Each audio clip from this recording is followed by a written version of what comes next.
Hi guys, कैसे हैं आप लोग? कैसे चल रहे हैं एग्जाम्स की प्रिपरेशन? बात की जाए पीजीटी की एंट्रेंस की, तो पीजीटी एंट्रेंस कैसे करनी है तैयारी, क्या होगा प्रोसीजर? सर यहाँ पर कई सारे डाउट्स हैं। क्या हम लोग पीजीटी की एंट्रेंस कर सकते हैं या नहीं कर सकते, और अगर वो पीजीटी की एंट्रेंस को क्रैक करना हमें तो कैसे करेंगे? ये सारी चीजें हम डिस्कस करने वाले हैं आज इस पर्टिकुलर वीडियो में। तो एक काम करें आप, प्लीज साथ में पेन और नोटबुक ले लें ताकि आप कई चीजों को लिख पाए। मैंने कोशिश की कि कुछ बेसिक्स मैं बोर्ड पे आपके साथ शेयर कर दूं ताकि आप लोग बहुत इजीली क्रैक कर लें कि पेपर क्या है, करने का तरीका क्या है और हम कैसे कर पाएंगे। सबसे पहले दिमाग में आता है कि यार पीजीटी, टीजीटी या पीआरटी के एग्जाम्स हमें देने हैं, तो इसमें सर क्या प्रोसीजर फॉलो होता है, एंड देन एज बार क्या है, क्या ये एज बार हमें बेनिफिट देगा या नहीं देगा, और इसके अलावा भी कई प्रोविजंस हैं वो हमें फॉलो करने। देन क्या स्ट्रेटजी लेके चलें कि हम पहली बार में इस पेपर को इजीली क्रैक कर लें। तो दो तीन चीजें दिमाग में रखना। सबसे पहली चीज, जब हम पेपर की बात करते हैं तो ऑलमोस्ट 5 पार्ट होते हैं जो आपको प्रिपेयर करने हैं। Yes, I am talking about the 5 parts. 5 part हैं जो आपको प्रिपेयर करने पीजीटी के एग्जाम्स के लिए। ये 5 पार्ट होते हैं हमारे। द रीजनिंग एबिलिटी, पहले क्लियर कर लेते हैं। The very first, reasoning ability. आपके रीजनिंग एबिलिटी के 15 क्वेश्चन हमारे पास, 15 ही मार्क्स की रीजनिंग एबिलिटी के। अब रीजनिंग के लिए आपको कैसे पढ़ना होगा, तो उसके लिए गाइस चैनल को सब्सक्राइब कर लीजिएगा ताकि आप हर वीडियो को एक्सेस कर पाए। रीजनिंग की बहुत सारी वीडियोस आपको मिल जाएगी इसी चैनल के ऊपर। चैनल को सब्सक्राइब करने के साथ वीडियो को लाइक करना नहीं करना वो आपके ऊपर होगा, ठीक है। शेयर करें वीडियो को ताकि बाकी लोगों की थोड़ी हेल्प हो जाए। तो पहला पॉइंट आ गया हमारा reasoning abilities. What does mean reasoning ability, क्या होती है रीजनिंग एबिलिटीज? रीजनिंग एबिलिटी में क्वेश्चन कैसे करेंगे, क्या होगी स्ट्रेटजी, कैसे शुरू करना है रीजनिंग एबिलिटी को पढ़ना, ये सब हम डिस्कस करेंगे वीडियोस में। Number 2, general awareness. अभी जनरल अवेयरनेस के लिए best way to read newspaper daily. आज से शुरू कर दें, न्यूज़पेपर पढ़ें, एक अच्छी हैबिट है आपके लिए। उसके कुछ पॉइंट्स को अंडरलाइन करना शुरू करें। साथ में पेन हमेशा रखें जब भी आप न्यूज़पेपर रीड करते हैं। जो भी आपको लगे कि यार ये पॉइंट कुछ ज्यादा इंपॉर्टेंट है, उसको अंडरलाइन कर लीजिए। Come to the next point, teaching aptitude.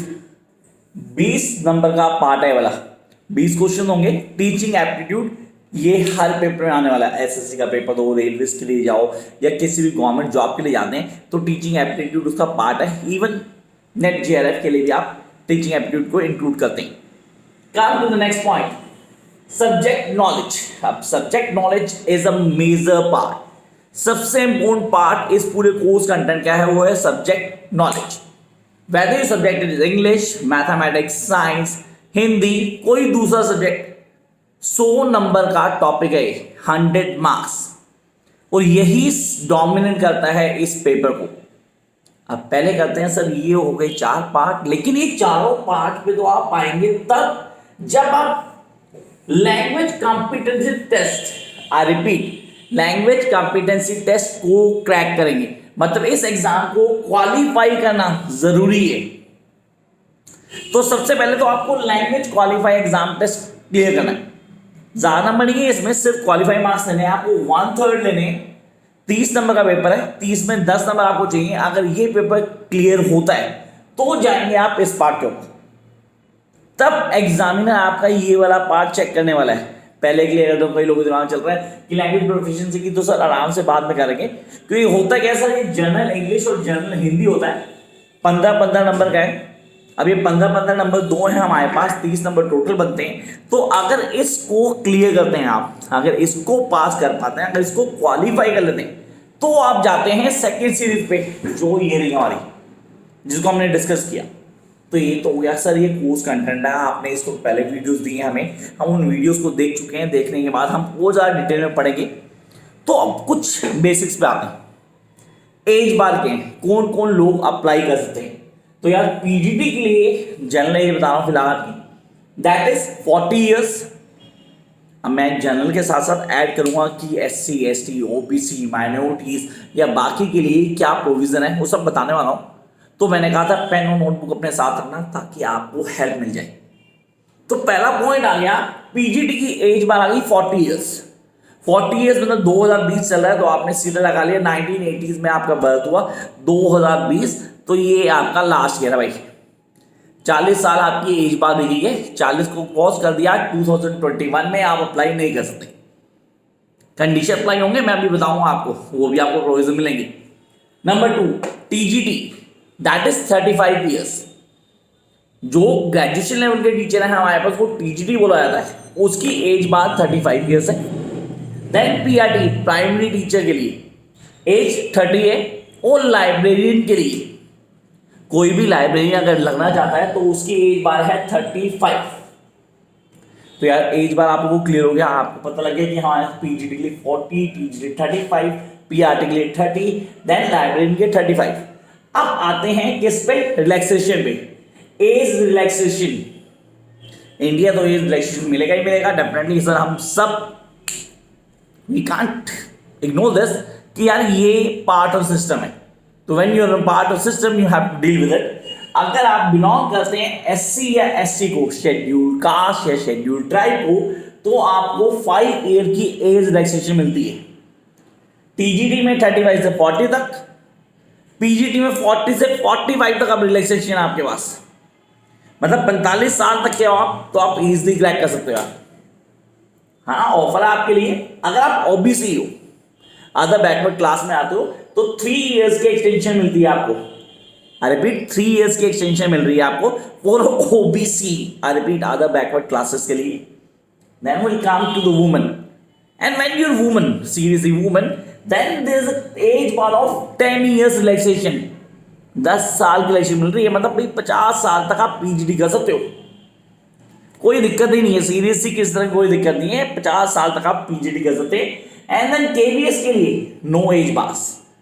अब कुछ चीज़ और भी हैं, जैसे कि डिसेबिलिटी हो गया या गवर्नमेंट ऑफिस में आपने काम किया है तो वहाँ भी रिलैक्सेशन मिलती है। वो सारी डिटेल्स मैं डिस्क्रिप्शन में डाल दूंगा, जिन लोगों को ज़्यादा डिटेल चाहिए तो please follow my Insta ID, वहाँ पे मैं सारी डिटेल अपलोड कर दूंगा। That is @classy Rahul, I repeat @classy Rahul. आप वहाँ इंस्टा आईडी पे जाएं, वहाँ सारी डिटेल मैं अपलोड कर दूंगा, वहाँ से आप फॉलो कर सकते हैं इजीली। अब आते हैं मेजर पार्ट के ऊपर कि इस पेपर को कैसे क्रैक करना है, कैसे तैयारी शुरू करें, किन चीज़ों को क्लियर करें। From the very first day, I repeat from the very first day, आप लोग जर्नल इंग्लिश और जर्नल हिंदी की प्रिपरेशन शुरू करें। The maximum of the student दो आर गुड इन इंग्लिश, वो हिंदी को टच भी नहीं करते हैं। सॉरी गाइस, 15 नंबर की हिंदी है और हिंदी को भी क्रैक करना उतना ही इंपॉर्टेंट है जितना इंग्लिश की बात करें। That is language competency test, दोनों का है, दोनों के लिए इंपॉर्टेंट है कि आपने दोनों को पढ़ना और पढ़ के कैसे तैयारी करेंगे, किन कॉन्सेप्ट लेके चलेंगे। Then come to the second point, reasoning ability, it's a 15 marks. Definitely reasoning ability अगर आप देखते हो पीछे, तो 15 नंबर रीजनिंग एबिलिटी के हैं, वो तो आएगा जब हम इस पेपर को क्रैक करेंगे। जैसे हमने जनरल इंग्लिश और जनरल हिंदी को क्रैक किया, क्वालिफाई किया, फिर बाकी पेपर्स को टीचर देखेगा हमारे।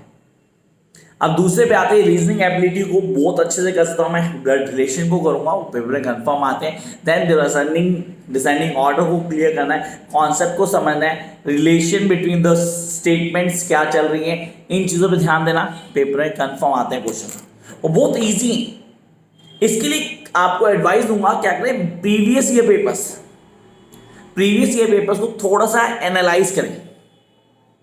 Guys this is best way to crack this series, PGT, TGT, PRT examination बहुत इजीली क्रैक होते हैं। आप खाली प्रीवियस ईयर पेपर को थोड़ा एनालाइज करें, थोड़ा खोलें कि यार क्या है तरीका पढ़ने का, कैसे कर सकते हैं, किस तरह ज़्यादा नंबर लाएंगे इनमें, वो आप बहुत इजीली क्रैक समझ पाएंगे। Then come to general awareness. Reasoning ability के बाद जनरल अवेयरनेस की बात करते हैं। जनरल अवेयरनेस एक बहुत ईजी पेपर है। कंटेंट वाइज अगर मैं बोलूँ आपको, तो this is all about what is going on in the world right now.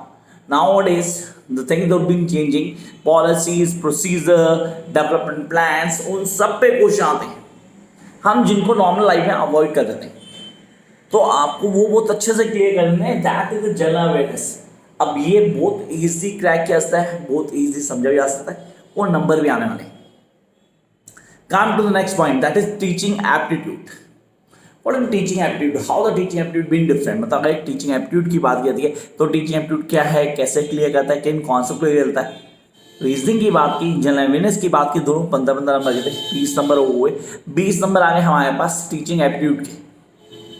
Teaching aptitude बहुत ईजिली आप समझ सकते हैं, थॉरो नॉलेज आपको चाहिए।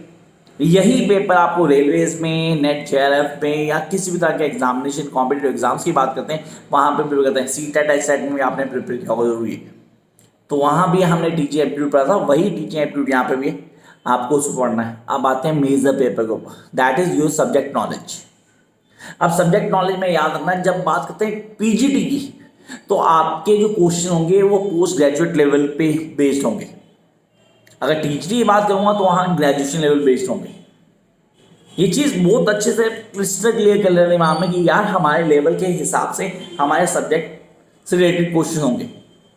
तो आई होप यहाँ पे आपको समझ में आया कि स्ट्रैटेजी क्या है, कैसे फॉलो करना है। किसी तरह कोई अपडेट चाहिए, कोई प्रॉब्लम आ रही है, feel free to text me on my WhatsApp number नीचे दिया, नहीं तो कमेंट बॉक्स आपके लिए, आप कमेंट बॉक्स में आए, I come and solve your problem. Till then keep watching, like share subscribe.